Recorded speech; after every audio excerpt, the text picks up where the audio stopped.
நாம் பிறருக்கு என்ன செய்கிறோமோ அதுதான் நமக்கு வந்து சேரும். அது நல்லதாக இருந்தாலும் சரி, இல்லை கெட்டதாக இருந்தாலும் சரி, ஒரு சில சமயங்களில் அது பல மடங்காக நமக்கு திரும்பி வந்து சேரும். இதுதான் இந்த உலக நியதி. இதை உணர்த்துறதுக்காக ஒரு சின்ன கதை ஒன்று பார்ப்போம். முன்னொரு காலத்தில் ஒரு நாட்டில் ஒரு மனிதர் ஒருத்தர் வாழ்ந்துக்கிட்டு வந்தார். அது மன்னராட்சி இருந்த அந்த காலம்.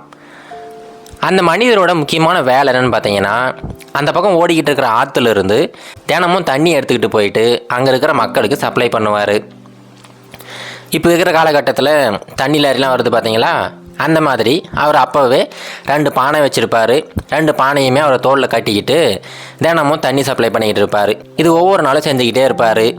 இவரை எல்லாருக்குமே பிடிக்கும். இவரை பார்த்தாவே எல்லாருக்கும் மனசுக்குள்ளார ஒரு மகிழ்ச்சி வந்துடும். அந்தளவுக்கு இவர் பேச்சு திறமையாகட்டும், சிரித்த முகமாகட்டும், எல்லாருக்குமே ரொம்ப ப்ளசண்ட்டாக இருக்கும். இதனாலேயே ஒவ்வொரு நாள் காலையிலையுமே இவர் முகத்தை பார்க்குறதுக்காகவே எல்லா மக்களும் காத்துக்கிட்டு இருப்பாங்க. இவர்கிட்ட பேசுகிறதுனா எல்லாருக்குமே ரொம்ப பிடிச்சமான விஷயமா இருந்துச்சு. இப்படியே இவருடைய விஷயம் கொஞ்சம் கொஞ்சமாக மன்னரோட காதுக்கே போயிடுச்சு. இந்த மாதிரி ஒரு மனிதர் இருக்கார், அவர் எல்லாருக்கிட்டையுமே ரொம்ப அழகாக பழகிறாரு, அவர்கிட்ட பேசுகிறதுக்கு எல்லோரும் இயங்கிக்கிட்டு இருக்காங்க, அவர் ரொம்ப நகைச்சுவை உணர்வோடு பேசுகிறாரு அப்படின்னு சொல்லிட்டு அவரை பற்றி எல்லாருமே பெருமையாக பேசிக்கிட்டு இருக்காங்க. அது அரசவையிலும் நடந்துக்கிட்டு இருக்குது. இதை கேட்ட மன்னருக்கு ரொம்ப ஆச்சரியமாக போயிடுச்சு. அது எப்படி ஒரு மனிதர் இந்த அளவுக்கு திறமையாக இருக்க முடியும்? அந்த திறமையை நம்ம பயன்படுத்திக்கலாம். நம்மளோட அரசவையிலையுமே இந்த மாதிரி ஒரு மனிதர் இருந்தால் நமக்கு விருந்தாளிகளாக வரவங்க நிறைய பேருக்கு ரொம்ப உபயோகமாக இருக்கும் அப்படின்னு சொல்லிட்டு முடிவு பண்ணுறாரு. அடுத்த நாள் அந்த மனிதரை அரண்மனைக்கு கூப்பிட்றாரு. கூப்பிட்டவர் அந்த மனிதர்கிட்ட பேச ஆரம்பிக்கிறாரு. பேசின ஒரு சில நிமிடங்கள்லேயே அந்த மனிதர் எவ்வளோ அருமையாக பேசுகிறாரு அப்படிங்கிறது மன்னருக்கு புரிஞ்சு போயிடுச்சு. உடனே மன்னர் இவர்கிட்ட சொல்கிறாரு, இங்கே பாருப்பா, உன்னை எனக்கு ரொம்ப பிடிச்சு போயிடுச்சு. உன்னுடைய பேச்சாகட்டும், நீ மற்றவங்ககிட்ட நடந்துக்கிற விதமாகட்டும் ரொம்ப அருமையாக இருக்குது. நீ ஒன்று பண்ணு, நாளையிலிருந்து அரண்மனைக்கு வேலைக்கு வந்துரு. நீ காலையில் சீக்கிரமாகவே வந்துரு. இங்கே இருக்கிற நம்மளுடைய விருந்தாளிகள் எல்லாத்துக்குமே நீ சாப்பாடு பரிமாறுறது, அவங்ககிட்ட பேசிக்கிட்டு இருக்கிறது, இந்த மாதிரி வேலைகள் மட்டும் நீ பண்ணிக்கிட்டு சாயங்காலம் நீ வீட்டுக்கு போயிடலாம். உனக்கு அரசாங்கத்திலேருந்தே உனக்கு ஒரு தொகை கொடுக்கப்படும் அப்படின்னு சொல்லிட்டு மன்னர் உத்தரவு போடுறாரு. அது கேட்ட உடனே அந்த மனிதருக்கு ரொம்ப மகிழ்ச்சி ஆகிடுச்சு. ஒரு வழியாக நம்மளுக்கு அரசாங்கத்தில் ஒரு வேலை கிடச்சிருச்சு அப்படின்னு சொல்லிட்டு அவங்க ஒய்ஃப் கிட்ட ரொம்ப மகிழ்ச்சியாக சொல்லிக்கிட்டு இருக்கிறாரு. அடுத்த நாள் காலையில் சீக்கிரமாகவே எழுந்து நல்ல துணிமணிகள்லாம் போட்டுக்கிட்டு அரண்மனைக்கு கிளம்பிட்டார். இப்போது அரண்மனைக்கு போனதுக்கப்புறமா அங்கே இருக்கிற எல்லா மக்களுமே யார் இந்த மனிதர், ரொம்ப புதுசாக இருக்கிறாரு அப்படிங்கிற மாதிரி யோசிச்சுக்கிட்டு இருந்தாங்க. ஆனால் ஒவ்வொரு மனிதர்கள்கிட்டையுமே இந்த மனிதர் தனித்தனியாக பழக ஆரம்பித்தார். இவர் பேசுகிற விஷயமாகட்டும், இவர் பழகிற விதமாகட்டும் எல்லாருக்குமே ரொம்ப ரொம்ப பிடிச்சு போயிடுச்சு. அப்படி நாட்கள் கடந்து போய்கிட்டு இருக்கு. அங்கே வர விருந்தாளிகள் எல்லாருமே ஒரு நாள் தங்கணும்னு வந்தால் கூட இவரோட பேச்சு திறமையினால் அவங்க 2-3 நாள் சேர்த்தி கூட தங்கிட்டு போகிறாங்க. அந்தளவுக்கு ரொம்ப அருமையான ஒரு பேச்சாளராக இருக்கிறாரு. மன்னருக்கே எப்பயாவது அவர் ரொம்ப சோகமாக ஃபீல் பண்ணாருன்னா இந்த மனிதரை கூப்பிட்டு ஏதாவது கதை சொல்லுவார். இந்த மனிதர் பேசினாவே மன்னருக்கு அவருடைய மனசு சரியாயிடும். அந்தளவுக்கு மன்னருக்கு ரொம்ப நெருக்கமான ஒரு மனிதராக மாறிட்டார். இப்போது ஒவ்வொரு நாளும் இந்த மனிதரோட வளர்ச்சி அதிகரிச்சுட்டே போய்கிட்டு இருக்குது. இவருக்கு கொடுக்க வேண்டிய அந்த தொகை இருக்குது பார்த்தீங்களா, அதுவுமே ஒவ்வொரு மாதமுமே மன்னர் அதிகரிச்சுக்கிட்டே போய்கிட்டு இருக்கிறாரு. இப்போ அங்கே இருக்கிற எல்லா மக்களுமே இவரை பிடிச்சவங்களாக கிடையாதுங்க. அங்கேயுமே ஒரு சில மனிதர்கள் இவரை பிடிக்காதவங்களும் இருக்காங்க. அதில் ஒரு அமைச்சர் இவரை பார்த்து ரொம்ப பொறாமப்பட ஆரம்பிச்சிட்டாரு. என்னது இது, நேற்று அந்த மனிதர் இந்த அளவுக்கு க்ளோஸாக இருக்கிறாரு. மன்னர் எந்த ஒரு விஷயமா இருந்தால் கூட முதல்ல அமைச்சர்கள்கிட்ட தான் பேசணும். ஆனால் இப்போல்லாம் எது எடுத்தாலும் இந்த மனிதரை கூப்பிட்டு பேசுகிறாரு. அவருக்கு ஏதோ பிரச்சனை அப்படின்னா கூட இந்த மனிதரை கூப்பிட்டு சஜஷன் கேட்குறாரு. இதெல்லாம் எனக்கு சரியாக படலை அப்படின்னு சொல்லிட்டு அமைச்சர் ரொம்ப பொறாமப்பட ஆரம்பிச்சிட்டாரு. இப்போ அமைச்சருக்கு ஒரு யோசனை தோணுது. எப்படியாவது அந்த மனிதரை மன்னர்கிட்ட மாட்டி விட்டுறோம் அப்படின்னு சொல்லிட்டு முடிவு பண்ணுறாரு. அதுக்காக என்ன பண்ணுறாருன்னா ஒரு சூழ்ச்சி ஒன்று பண்ணுறாரு. இந்த மனிதரை கூப்பிட்டு, இங்கே பாருப்பா, இந்த விஷயத்த சொல்கிறதுக்கு எனக்கே கொஞ்சம் சங்கடமாக தான் இருக்குது. மன்னர் இது நேரடியாக உங்கள்கிட்ட சொல்கிறதுக்கு ரொம்ப தயங்குறாரு. அது என்னென்னா, நீ பேசும்போது உன்னுடைய வாயிலிருந்து துர்நாற்றம் வீசுது. இது ரொம்ப காலமாக இருக்குது. ஆனால் மன்னரால் அதை நேரடியாக உங்கள்கிட்ட சொல்ல முடியலை. அதனால தான் மன்னர் எங்கிட்ட சொன்னார், அதை நான் உங்கள்கிட்ட சொல்லிக்கிட்டு இருக்கேன் அப்படின்னு சொல்லிட்டு அந்த அமைச்சர் சொல்கிறாரு.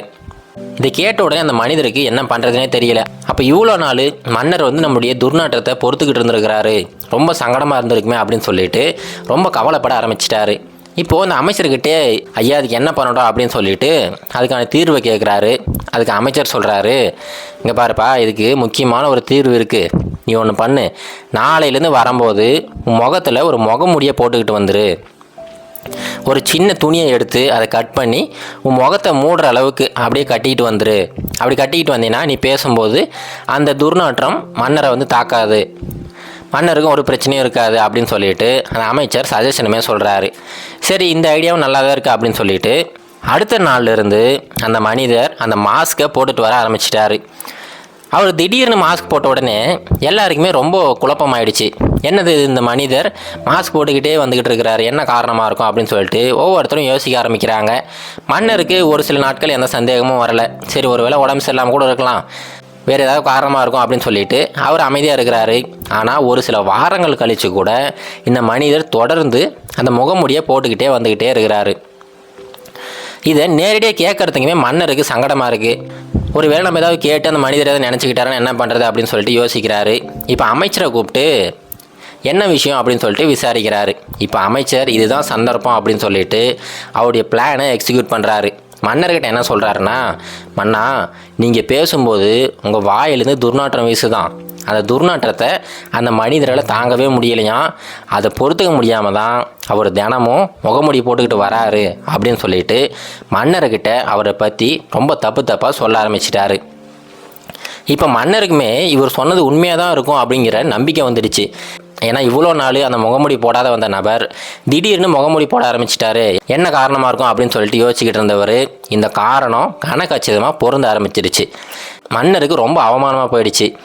ஒரு நாட்டோட மன்னரை அந்த மனிதர் அவமானப்படுத்திட்டாரு, இதுக்கான தண்டனையை கொடுத்தே ஆகணும் அப்படின்னு சொல்லிட்டு ஒரு முடிவுக்கு வராரு. அப்புறம் அமைச்சரை போக சொல்லிட்டாரு. இப்போ மன்னரோட கடும் கோபத்தை எப்படி வெளிப்படுத்தணும் அப்படின்னு சொல்லிட்டு யோசிச்சுக்கிட்டே இருக்கிறாரு. இப்போ உடனே அங்கே இருக்கிற ஒரு போர் வீரனை கூப்பிட்றாரு. கூப்பிட்டுட்டு அந்த போர் வீரன்கிட்ட தனியாகவே ஒரு உத்தரவு கொடுக்குறாரு. அது என்னன்னா, நாளைக்கு சாயங்காலம் எந்த ஒரு நபர் அவருடைய கையில் ஒரு பூங்கொத்தோடு வெளியில் வராரோ அந்த நபரை பார்த்த இடத்துலையே தலையை துண்டித்து கொன்றுங்க அப்படின்னு சொல்லிட்டு ஒரு உத்தரவு போடுறாரு. அந்த போர் வீரனுக்கு ஒன்றும் புரியல. சரி பரவாயில்ல, மன்னர் சொல்லிட்டாரு, எந்த ஒரு நபர் கையில் ஒரு பூங்கொத்தோடு வந்தாலுமே, அதுவும் அவர் தெளிவாக சொல்லி அனுப்புகிறாரு, சிகப்பு நிறத்தில் இருக்கிற ஒரு ரோஜா பூங்கொத்தோடு வந்தாருன்னா அவரை கொன்னுடுங்க அப்படின்னு சொல்லிட்டு தெளிவான விளக்கமுமே சொல்லியிருக்கிறாரு. அந்த போர் வீரனுக்கு சரி யார் வந்தாலும் சரி அந்த சிகப்பு நிற ரோஜா பூங்கொத்தோடு வந்தாங்கன்னா கண்டிப்பாக அவங்கள கொன்னுடலாம் அப்படின்னு சொல்லிட்டு அரண்மனை வாயிலே காத்துக்கிட்டு இருக்கிறாரு. அப்போ அடுத்த நாள் எப்பவும் போல் இந்த மனிதர் அந்த முகமுடியை அணிஞ்சிக்கிட்டு வேலைக்கு வந்திருக்கிறாரு. அவருடைய வேலையெல்லாம் நல்லபடியாக போய்கிட்டு இருக்குது. எல்லாம் முடிஞ்சதுக்கப்புறமா சாயங்காலம் போகிறதுக்கு முன்னாடி மன்னர் இவரை கூப்பிட்றாரு. கூப்பிட்டுட்டு, இங்கே பாருப்பா, நீ செய்கிற இந்த வேலை ரொம்ப உன்னதமாக இருக்குது, எனக்கு ரொம்ப பிடிச்சிருக்கு, அதுக்காக உன்னை பாராட்டும் விதமாக இந்த பூங்கொத்தை கொடுக்குறேன், இது நீ வச்சிக்க, உங்கள் வீட்டுக்கு எடுத்துகிட்டு போ அப்படின்னு சொல்லிட்டு சிகப்பு நிற ரோஜா கலாலான ஒரு பூங்கொத்தை அந்த மனிதர்கிட்ட கொடுக்குறாரு. இப்போ அந்த மனிதருக்கு ரொம்ப நெகிழ்ச்சி ஆகிடுச்சு. ரொம்ப நன்றி மன்னா அப்படின்னு சொல்லிட்டு அங்கேருந்து அந்த பூங்கொத்தோட ரொம்ப மகிழ்ச்சியாக வெளியே நடந்து வந்துக்கிட்டே இருக்கிறாரு.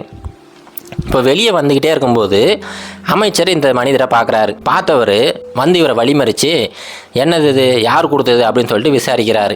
அதுக்கு அந்த மனிதர் சொல்கிறாரு, அது ஒன்றும் இல்லைங்க ஐயா, நான் செஞ்ச வேலைக்காக என்னை பாராட்டி மன்னர் வந்து இந்த பூங்கொத்தை பரிசாக கொடுத்துருக்கிறாரு அப்படின்னு சொல்லிட்டு சொல்கிறாரு. இப்போ அமைச்சருக்கு ரொம்ப கோபமாயிடுச்சு. நாங்கள் செய்யாத வேலையை நீ செஞ்சிட்டியா, உனக்கெல்லாம் அந்த பாராட்டு தேவையா அப்படின்னு சொல்லிட்டு கண்ணா பின்னான்னு அவரை திட்டுறாரு. திட்டிட்டு அந்த பூங்கொத்தை இவர் வந்து பிடுங்கிக்கிட்டாரு. இந்த பூங்கொத்து எனக்கு தான் சொந்தம், நான் தான் உன்னோட அதிகமாக வேலை செய்கிறேன், இது எனக்கு தான் கொடுக்கப்பட்டிருக்கணும், நீ கிளம்பு அப்படின்னு சொல்லிட்டு அந்த பூங்கொத்தை பிடுங்கிட்டு அந்த மனிதரை அனுப்பி விட்டுறாரு. அந்த மனிதரும் வீட்டுக்கு போயிட்டாரு. இப்போ இந்த அமைச்சர் அந்த பூங்கொத்தோடு வெளியில் போகிறாரு. போன அடுத்த வினாடியே அவர் தலை துண்டிக்கப்பட்டு கொல்லப்படுறாரு. இப்போ அடுத்த நாள் காலையில் எப்பவும் போல் இந்த மனிதர் வேலைக்கு வராரு. அவரை பார்த்த உடனே மன்னருக்கு ரொம்ப ஷாக் ஆகிடுச்சு. என்னது இது, நேற்றே இந்த மனிதரை கொல்ல சொன்னோம், ஆனால் மறுபடியும் வந்திருக்கிறாரே, இது எப்படி சாத்தியம் அப்படின்னு சொல்லிட்டு ரொம்ப அதிர்ச்சி அடைஞ்சிடுறாரு. இப்போ அந்த மனிதர்கிட்ட கேட்குறாரு, நீ எப்படி உயிரோடு இருக்க, நேற்றே உன்னை கொல்ல சொன்னனே அப்படின்னு சொல்லிட்டு கேட்குறாரு. அந்த மனிதருக்கு ஒன்றும் புரியலை. மன்னா என்ன சொல்கிறீங்க, நான் என்ன தவறு செஞ்சேன், என்ன எதுக்கு கொல்ல சொன்னீங்க அப்படின்னு சொல்லிட்டு கேட்குறாரு. அதுக்கு மன்னர் சொல்கிறாரு, நீ வந்து என்னை அவமானப்படுத்திட்ட, என்னுடைய வாயிலிருந்து துர்நாற்றம் வந்துச்சுன்னா அதை நீ என்கிட்ட நேராக சொல்லியிருந்துருக்கலாம். அதை விட்டுட்டு நீ முகமூடி போட்டுக்கிட்டு தினமும் வந்துக்கிட்டு இருக்க, இது என்னை வந்து அவமானப்படுத்துகிற மாதிரி இருக்குது, அதனால தான் உன்னை கொல்ல சொன்னேன் அப்படின்னு சொல்லிட்டு மன்னர் சொல்கிறாரு. இதை கேட்டுட்டு அந்த மனிதருக்கு ஒன்றும் புரியலை. ஐயோ மன்னா, அங்கே நடந்த விஷயமே வேறு. நம்ம அமைச்சரை தான் என்னுடைய வாயிலிருந்து துர்நாற்றம் வீசுது, அதை தடுக்கிறதுக்காக என்னை வந்து முகமூடி போட சொன்னார், அதனால தான் போட்டுட்டு வந்தேன் அப்படின்னு சொல்லிட்டு சொல்கிறாரு. இப்போ தான் மன்னருக்கு கொஞ்சம் கொஞ்சமாக புரிய ஆரம்பிக்குது. மறுபடியும் மன்னர் கேட்குறாரு, அதெல்லாம் சரிப்பா, நேற்று உங்கள்கிட்ட ஒரு பூங்கொத்து கொடுத்தேன்ல, அது என்ன பண்ண அப்படிங்கிறாரு. அதுக்கு அவர் சொல்கிறாரு, மன்னா நான் வெளியில் போனேன், அமைச்சர் வந்து இந்த பூங்கொத்து எனக்கு தான் சொந்தம், நான் தான் உன்னை விட அதிகமாக வேலை செய்கிறேன் அப்படின்னு சொல்லிட்டு அதை பிடுங்கிட்டு போயிட்டாரு அப்படிங்கிறாரு. இப்போ மன்னருக்கு சிரிப்பு வந்துடுச்சு. எப்படியோ அந்த பூங்கொத்து அவருக்கு தான் சொந்தமாக வேண்டியது அப்படின்னு சொல்லிட்டு இந்த மனிதரை அந்த அமைச்சர் பதவிக்கு நியமனம் பண்ணுறாரு. இப்போது அந்த கதையில் வந்தது போல தாங்க, இந்த உலகத்தோட நியதியை நம்ம என்ன செய்கிறோமோ அது கண்டிப்பாக நமக்கு திரும்ப வரும் அப்படிங்கிற நம்பிக்கை தான். ஆனால் இப்போ இருக்கிற காலகட்டத்தில் கண்டிப்பாக அந்த நம்பிக்கையை மட்டும் வச்சுக்கிட்டு ஒன்றும் பண்ண முடியாதுங்க. முடிஞ்ச வரைக்கும் எல்லா இடத்துலையுமே நீங்கள் சூதானமாக இருங்க. ஏன்னா இப்போ இருக்கிற காலகட்டத்தில் யார் என்ன மனநிலையில் இருக்காங்க அப்படிங்கிறத பிடிக் பண்ணுறது ரொம்ப கஷ்டமாக இருக்குது. அதனால் முடிஞ்ச வரைக்கும் யார் என்ன சூழ்ச்சி செய்கிறாங்க அப்படிங்கிறத ரொம்ப உன்னிப்பாக கவனிச்சிக்கிட்டே இருங்க. அப்படி இருந்தால் மட்டும்தான் இந்த உலகத்தில் சர்வை பண்ண முடியும். இது கரேஜ் டு ஆக்ட் மோட்டிவேஷன் கதைகள்.